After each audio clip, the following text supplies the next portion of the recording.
नमस्कार, मैं पंकज कुमार।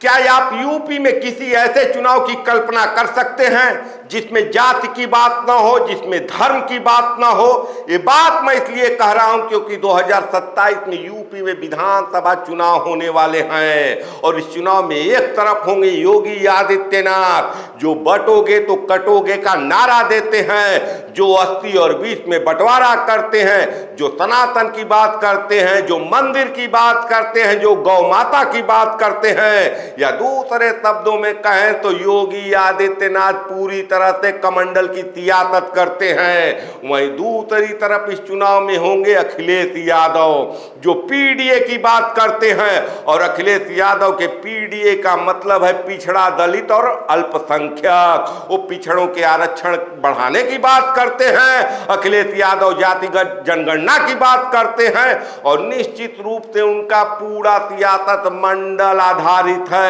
और पिछले 3 दशकों से आपने भी देखा होगा कि यूपी के सियासत में मंडल और कमंडल का ही बोलबाला रहा है।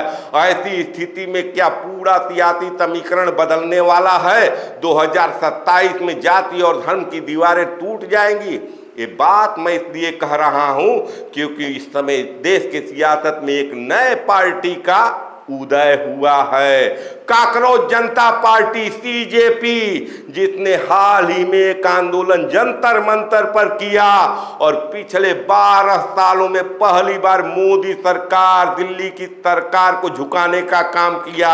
मोदी सरकार के कद्दावर मंत्री का इस्तीफा ले लिया कि इस आंदोलन में किसी जाति की बात नहीं हुई, किसी धर्म की बात नहीं हुई। ये पूरा आंदोलन युवाओं के मुद्दे पर आधारित रहा और पूरी तरह से सफल रहा। तो क्या युवाओं ने इस देश के सियासत से जाति और धर्म को उखाड़ फेंका, अपने मुद्दे को आगे बढ़ा दिया? क्या 2027 में महंगाई पर, बेरोजगारी पर, शिक्षा पर चुनाव होने वाले हैं? क्या आपको ऐसा लगता है? क्योंकि कहीं न कहीं 2027 में जो चुनाव होगा वो जंतर मंतर पर हुए आंदोलन से अलग होगा। यूपी का चुनाव होगा, 2029 का सेमीफाइनल होगा। इस बीच में सियासत बदल रहा है यूपी का, और यूपी के सियासत में आरक्षण हटाओ आंदोलन नाम के एक नए इंस्टाग्राम पेज का उदय हो चुका है। और ये पूरा आंदोलन कह रहा है, इसके मूवमेंट करता कह रहे हैं कि इस देश से जाति हटाना होगा तभी आरक्षण हटेगा। क्या ये संभव है? क्योंकि कहीं न कहीं इस देश की विपक्षी पार्टियां, राहुल गांधी की हम बात कर रहे हैं, उनका कहना है कि हम पिछड़ों के आरक्षण को 50% से ऊपर ले जाएंगे। तो एक तरफ जहां इस देश का विपक्ष पिछड़ों को, एसटी एससी को आरक्षण देना चाहता है, बढ़ाना चाहता है, वहीं दूसरी तरफ जो है आरक्षण हटाओ मूवमेंट है, निश्चित रूप से भारतीय जनता पार्टी का वोटर रहा है। क्योंकि सवर्णों के बारे में कहा जाता है कि सवर्ण भाजपा के ही वोटर हैं। तो उत्तर प्रदेश के सियासत में जो 2029 का सेमीफाइनल होने वाला है, उसके पहले जो आरक्षण हटाओ आंदोलन नाम के एक राजनैतिक पेज का जो उदय हुआ है, इसके पीछे क्या भारतीय जनता पार्टी का आईटी सेल काम कर रहा है? ये भी एक बड़ा सवाल है। ये सवाल इसलिए बड़ा है क्योंकि भारतीय जनता पार्टी की आईटी सेल जिस तरह से मोदी सरकार पिछले 12 सालों से कभी नहीं हुई थी फेल, उसी तरह से आईटी सेल भी कभी नहीं फेल हुआ था। लेकिन न केवल जंतर मंतर पर मोदी सरकार को झुकना पड़ा, बल्कि भारतीय जनता पार्टी भी युवाओं के आंदोलन के खिलाफ कोई नैरेटिव बनाने में असफल रही।